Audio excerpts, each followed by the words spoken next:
semua target-target ya, target-target kita itu sampai bulan ini sudah alhamdulillah sudah hampir memenuhi target semua. Tapi ini tahun diodahkan saja, mudah-mudahan untuk target kami terutama untuk percepatan penurunan stunting di Kota Makassar bisa tercapai tahun ini. Baik, terima kasih Ibu waktunya. Dan saya sudah kemudian bersama dengan salah seorang fungsional KB, jadi mengetahui seperti apa kondisi untuk pengendalian penduduk di Kota Makassar. Baik, saya kembali ke studio dan nanti akan kami laporkan kembali seperti apa informasi terbaru yang tentu saja dihadirkan dari Taman Pakui Sayang. Bagaimana kabarnya malam ini?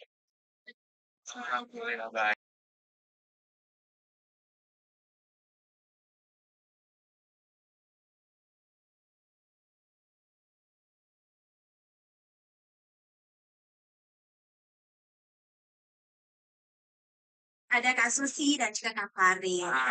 Oke, baiklah. Kita mau tahu nih untuk Kak Susi Susanti SPSDMA sekarang lagi sibuk. Jangan lihat saya. Pandangannya jangan ke saya. Tugasnya sekarang mengajar di Prodi Psikologi Fakultas Kedokteran Universitas Hasanuddin. Wah, itu banget nih. Coba Tempat Anda.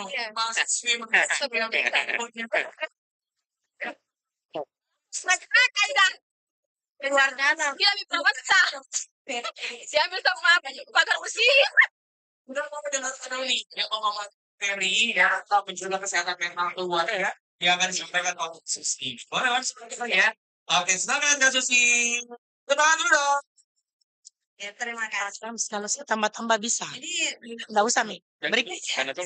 Oh, oke. Assalamualaikum warahmatullahi wabarakatuh. Selamat malam semua.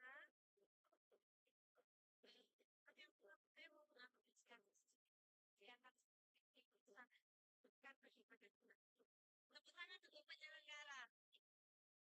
Ya, saya dipercayakan mewakili terkait dengan kejadian kesehatan mental keluarga.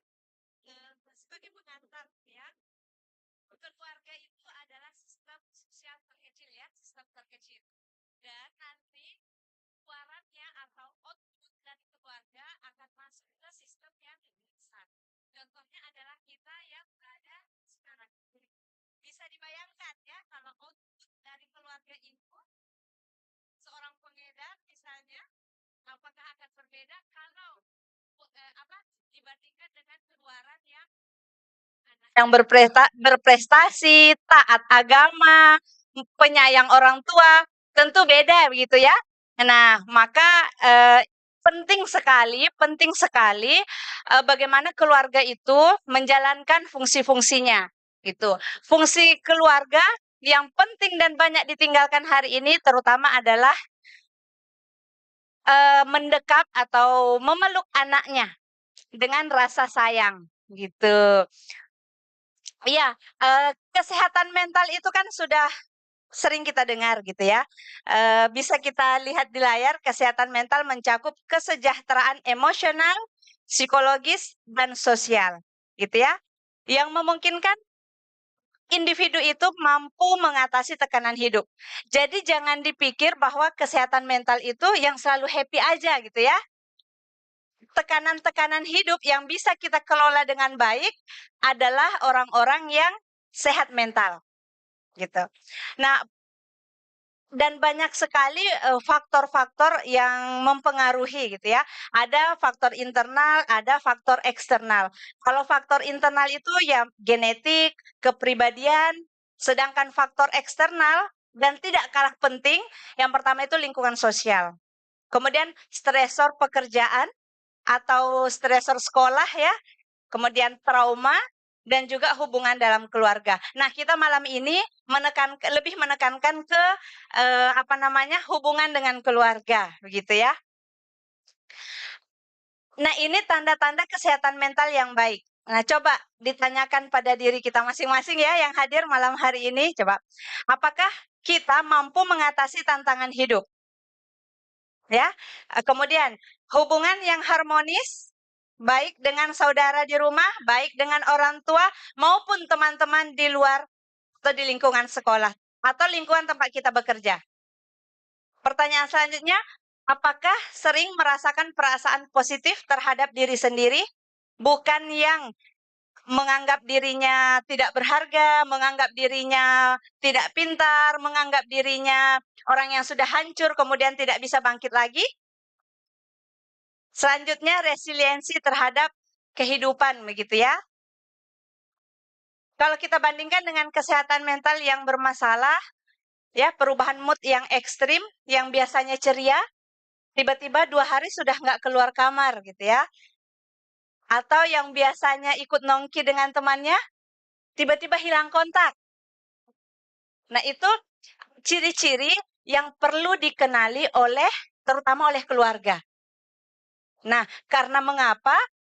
Perilaku yang paling kelihatan itu sebenarnya di rumah. Kalau di sekolah kan hanya paling 8 jam atau paling setengah hari begitu kan. Nah, sedangkan di rumah nanti kelihatan. Apakah anaknya mulai murung, kelihatan dari wajahnya. Tapi ini bisa dikenali kalau orang tuanya turut aktif mendampingi perkembangan anaknya. Yang menjadi masalah hari ini kan orang tua keluar pagi pulang malam gitu ya, keluar pagi anaknya belum bangun, pulang malam setelah anaknya tidur.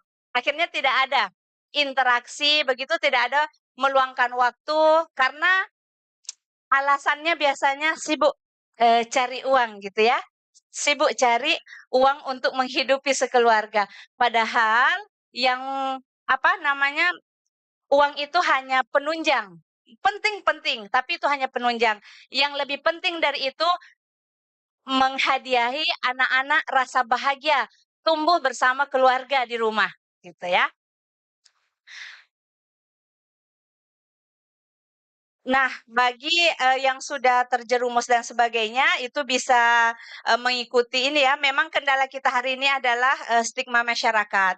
Tapi sebenarnya kalau keluarga itu mendukung ya, keluarga itu menerima keadaan anaknya, itu bisa bisa terlewati dengan baik begitu. Nah, dan juga yang bisa dilakukan orang tua di rumah ketika terlihat perubahan dari anaknya, yang pertama adalah memvalidasi perasaan anak. Gitu ya. Memvalidasi itu misal anaknya cerita, "Ibu, saya kok dihindari oleh teman-teman." Terus jangan langsung bilang, "Ah, gitu aja biasa," gitu ya. Oh, Nah, biasanya kan orang tua begitu. Padahal harusnya memvalidasi, "Begitu ya, sepertinya Ibu juga kalau dijauhi oleh teman-teman itu rasanya tidak enak. Ada apa?" Nah, kemudian muncul cerita gitu ya. Dari cerita itu, eee bisa berlanjut pada nanti fungsi mungkin di next selanjutnya itu ada fungsi keluarga adalah membantu untuk jalan keluar atau opsi begitu ya, memberi opsi Solusi gitu, ya. atau solusi ya. Kemudian ada 3 hal ya yang perlu untuk belajar kesehatan mental. Yang pertama, kita sadar dulu apa yang terjadi sama diri kita. Oke. Misal teman-teman saya ini ada yang sudah terjerat ya menggunakan narkoba misalnya, sadar ya. Kemudian kenali, yang kedua kenali polanya atau perilakunya. Oh, dia sering bolos, dia sering ini. Yang ketiga, kendali.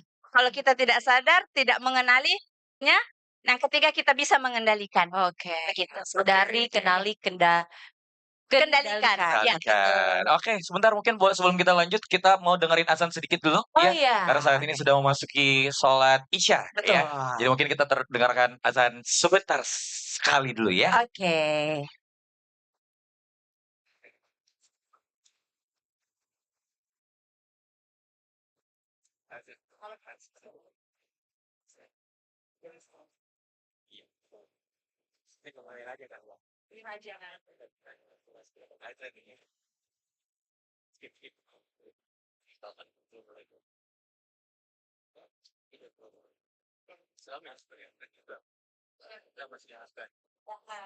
Operatornya ada tuh. Aduh, saya terlantar karena Ya nanti tinggal ini aja. nanti mereka Polisi kan. itu Karena kalau talkshow sih sebenarnya kalau ini biasanya saya lebih asik kalau ada interaksi. iya kan? Ada ya. Ada Ya, jadi audiens juga itu dan sekarang berpanjang yang sudah saya sekarang elbow bahkan ada cerita nanti dan saya dapat pada saat kegiatan dia gitu akhirnya biasa diskon pegang megang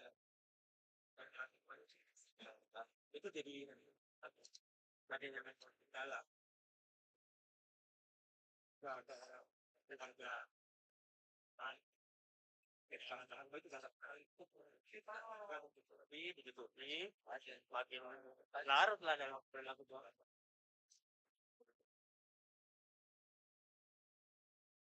Berbeda kan dari misalnya kita Iya. banyak mereka yang dia tidak memiliki riwayat tambah tidak menggunakan apa akhirnya muncul Oh, tapi biasanya muncul oh. di kota ada dulu saya agak baik udah pada sampai tahap si konsep jadi kayak dulu diri itu dipulangkan ke keluarganya ke atas itu lain box Aduan berat banget. tahu dalam sementara udah ada bagaimana sehat dan Tapi kalau udah kecanduan berat itu masuk diobatin bisa kembali. ada yang bisa, ada yang kembali lagi tadi kalau itu cewek itu tergantung juga dari bentuk psikosis dari Oke, lingkungan. boleh jadi baru belum jadi misalkan udah rehabnya kita sekali mas kita terima sih mas orang bilang masih aja ditutupi Iya, ini kan obat. berubah untuk lebih baik dikit-dikit ada apa-apa stigmanya ketersediaan ini sekarang aja Sakit. ya Tapi kesibukannya Kak Farid sekarang? selain sebenarnya tadi sebagai advokat itu Oh. kita sebenarnya yang kita punya lembaga yang fokuskan pemberdayaan terhadap kehidupan dengan Pada sosial. Non profit apa? Non profit. Oh. Oh, iya iya. Ya kan, itu bergerak di iPad, kita sinkronkan dengan masalah narkoba kan tidak lepas dari masalah kesehatan. Sebegitu jadi banyak teman-teman yang lakukan masalah itu teman-teman terpapar ya di Jawa gitu. Ya itu jarang banget. Jangan banget ya. Tapi saya tadi yang agak mirip sekarang kan itu yang lifestyle ya. Iya iya betul.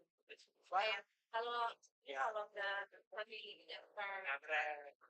kalau malam minggu malam panjang gitu. Tinggal kita saya mau bukan lah kalau makan lah kalau lebih afdol katanya itu yang pola pikir yang salah dalam kita syukur sekarang banyak kayak gini mbak ya kayak gini dulu zaman saya jangan sosialisasi di sekolah-sekolah tentang bahaya narkoba nggak saya kan mau salah satu perintah untuk ini bukan dah 10 tahun bikin balik barang-barang harus dulu dari masalah sampai harus terbayar mahal dengan almarhum bapak meninggal semua itulah titik balik kemudian muncul apa sih harus begini masih saya renal atas dasar kemauan sendiri. iya udah capek juga kalau ditanya semua pecandu narkoba mbak terus mereka itu pada jawabannya sama semua apa yang rokok cuman Gimana caranya? adiksi itu dediknya itu nggak terus itu tapi itu luar biasa tipis sama mental sama fisik ketika mereka tidak menggunakan itu mereka hanya itu kadang mungkinnya penyelesaian itu yang kami Kita juga mau cari anak. Mira itu punya saudara kandungnya papa. Dia itu ngapain? Tahu celah. makanya orang itu kayak Iya, anak ini dokter. Dia kerja satu tahun. Dia sakit. Dia sakit banget kepalanya. Sudah dikasih insulin cuma 2 tapi tetap sakit sampai dia habis di tapi ini anaknya ada yang terbuka dokter sama rumah sakit tapi ini di keluarga juga ditutupin tapi untuk tahun 2000 ya 19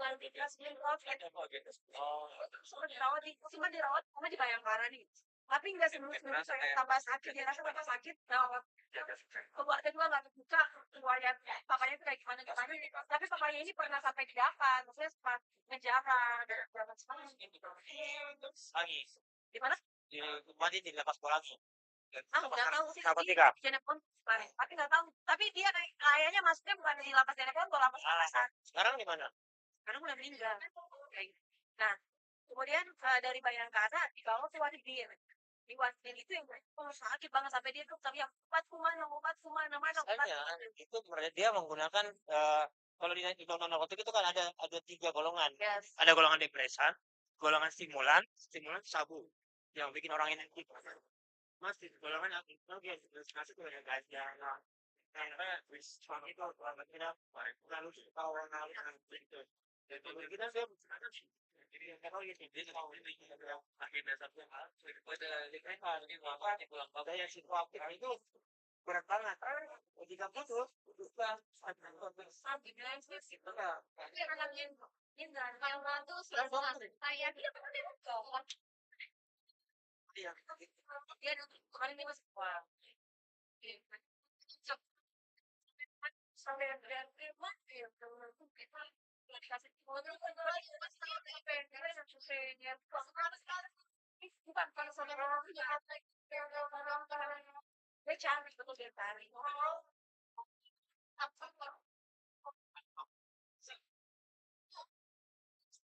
Nah, kita kan itu nanti kita kategorinya sih. 3 SM.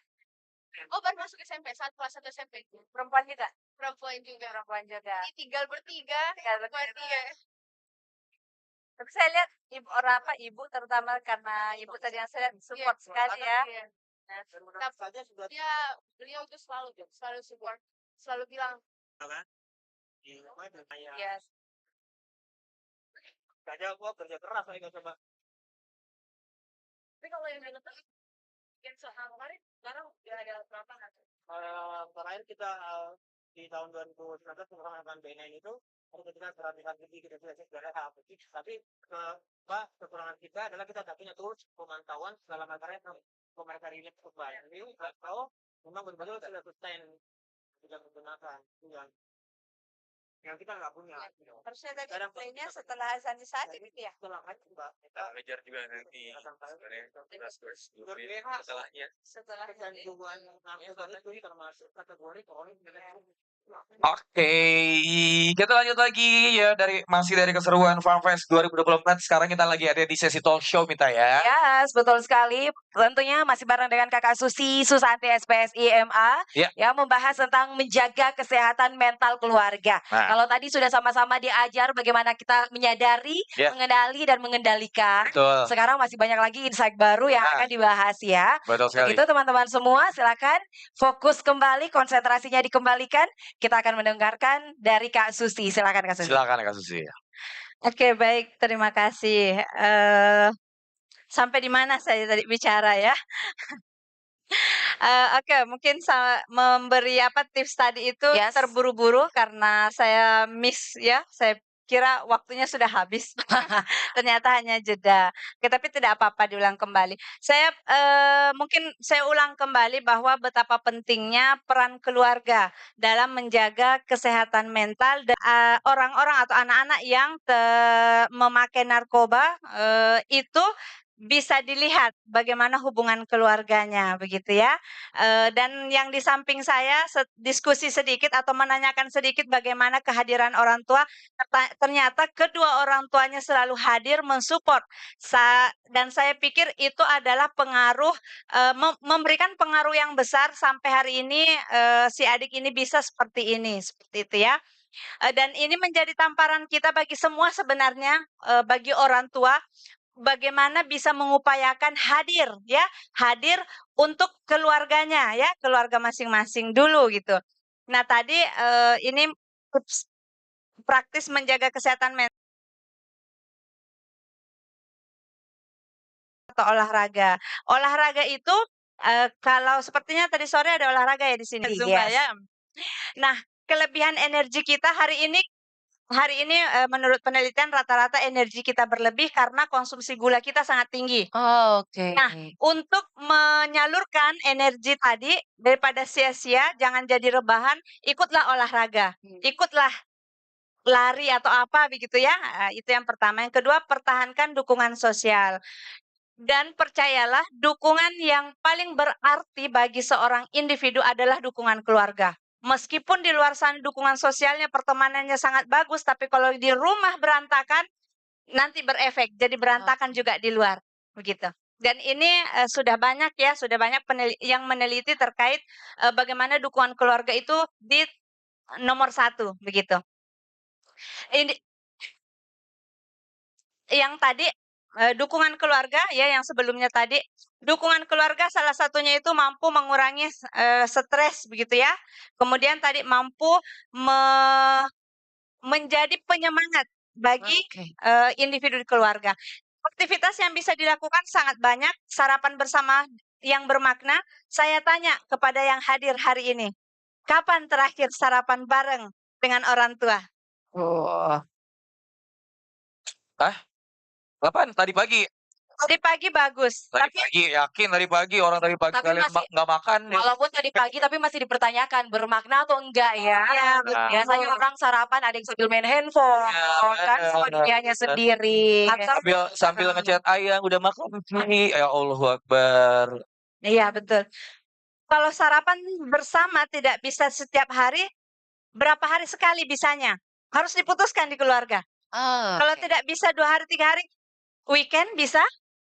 Tidak bisa sarapan, makan malamnya. Kan kita ada 3 kali makan ya. Jangan sampai berminggu-minggu, berbulan-bulan, sampai bertahun-tahun kita tidak pernah makan semeja sekeluarga lengkap. Dan itu bermakna. Bermakna tadi ya, tidak main gadget, kemudian tidak sibuk ngobrolin tentang satu hal, tapi keterikatan kita antar keluarga. Nah, barangkali ada juga misal bagaimana dengan keluarga saya yang sudah tidak lengkap. Tidak apa-apa, kita fungsikan keluarga yang ada saja. Karena secara sosial atau secara kognitif, kita itu mampu beradaptasi. Jadi kalau misal sudah ada satu yang kurang dari keluarga, tidak apa-apa. Yang penting yang ada ini mau menjalin hubungan dengan baik. Tadi sempat juga cerita-cerita sama kakak yang di sana ya, Kak Farid. bagaimana apa namanya berjauhan itu secara emosional antara orang tua dan anak. Makanya kemudian dia mudah terpengaruh. Dan juga biasanya yang terpengaruh ke mencoba narkoba itu di usia remaja sampai dewasa awal. Ada ya datanya Kak Farid ya. Mengapa? Karena orang tua cenderung menganggap anaknya sudah besar kalau sudah masuk remaja. Betul lagi ya. Betul. Padahal ya anak itu didampingi bukan hanya masa kecilnya. Kalau masa kecilnya itu tidak terlalu sulit. Tapi di masa remajanya itu yang paling penting gitu. Semuanya penting sih maksudnya, tapi kenapa krusial sekali di masa remaja? Di masa remaja hormon anak-anak itu sudah aktif. Ya, ketertarikan lawan jenis, keinginan mencoba hal-hal baru, itu kan ada di remaja. Bayangkan kalau, sudah remaja, terserah saya biarkan karena sudah dianggap besar. Kebutuhan emosionalnya, perubahan mood yang tadi itu terjadi di remaja. Kita dulu ya, kalau pas remaja, dikasih tantangan, merasa jagoan. Nah, karena ada tadi hormon reproduksi terutama yang mulai aktif di masa remaja. Kalau orang tua atau keluarga tidak hadir di situ, maka berbahaya ya, yang bisa menjerumuskan anak sendiri. Nah, ini masih ada waktu. Masih ada ya? Berapa menit lagi? Oke. Ya, tapi tidak apa-apa. Kesimpulan dan penutup, kesehatan mental sama pentingnya dengan kesehatan fisik. Betul sekali. Kalau kesehatan fisik masih bisa kita lihat, tangan saya terluka, tergores, begitu. Kalau kira-kira fisik yang terluka, apa yang Anda lakukan? Diobatin. Diobatin kan? Ya. Nah, fisik itu sebenarnya gejalanya ada juga. Ada lagi tuh kalau misalnya tangannya terluka, biasanya WhatsApp ayang dulu. Ayang jatuh Kak gitu. Berharap orang lain mengobati. Iya betul. Iya. Ya. Nah, terus ada chatnya 911. Iya, padahal mental kalau sedang sakit bermasalah juga ada tanda-tandanya. Tadi ya mood-nya berubah drastis, kemudian menarik diri, kemudian itu. Nah, kalau sudah seperti itu Bisa kita obati sendiri, bisa juga keluarga yang membantu. Menanyakan tadi ya, menanyakan, memvalidasi. Bukan malah, begitu saja cengeng begitu. Atau misal, anak laki-laki tidak boleh menangis.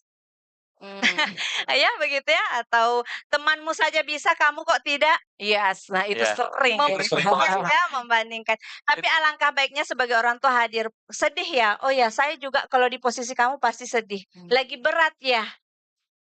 Kemudian kita dengarkan, ceritanya pasti mengalir itu. Iya. Kalau anak-anak diterima secara emosional. Oke. Namanya divalidasi dulu. Oh, saya tahu nih. Ini berarti yang biasa dikerjain sama badut-badut di luar sana, ya kan? Kamu kenapa? Lagi galau nih, sini cerita sama aku, ya. Iya. Terus habis itu udah move on, balik lagi sama mantannya. Gitu-gitu deh. Ya. Bener nggak? Iya. Bener nggak? Bener nggak? Kayaknya itu Kak Ferry Iya, ya. kayaknya sih ya. Oke. Di luar sana, ya.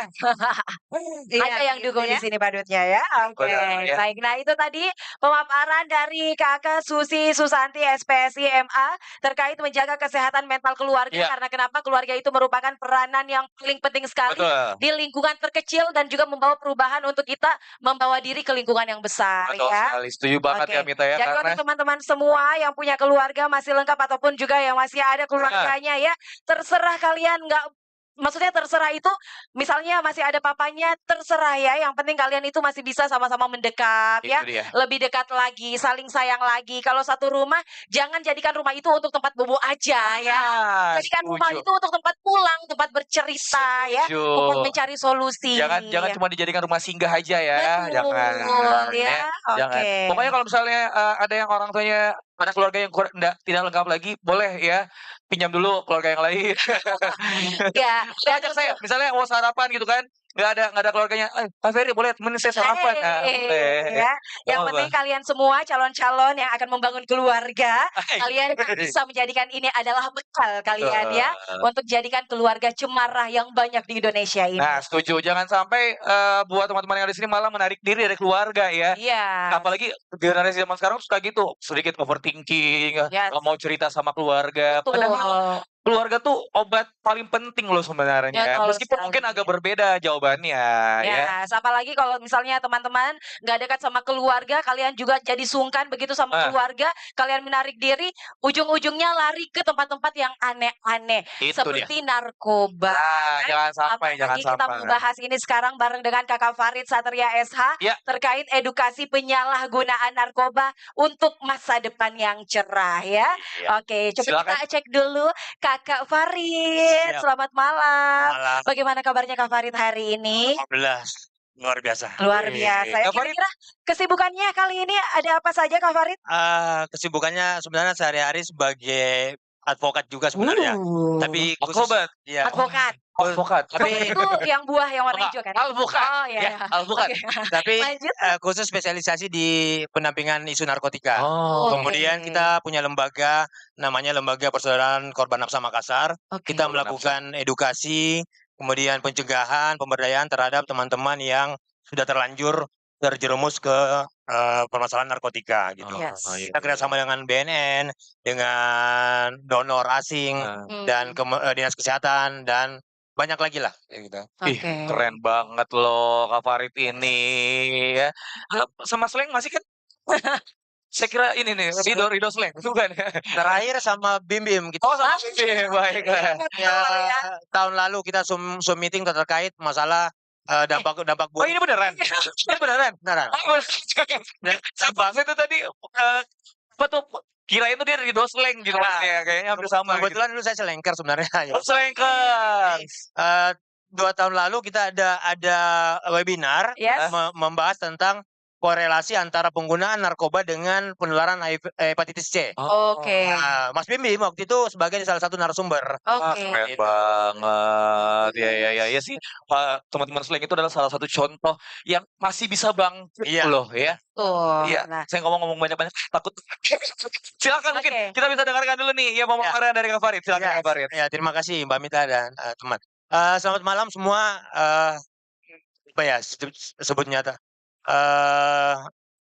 mayoritas generasi generasi Z. Z ya. Gen Z. Ya Gen Z ya, walaupun saya milenial.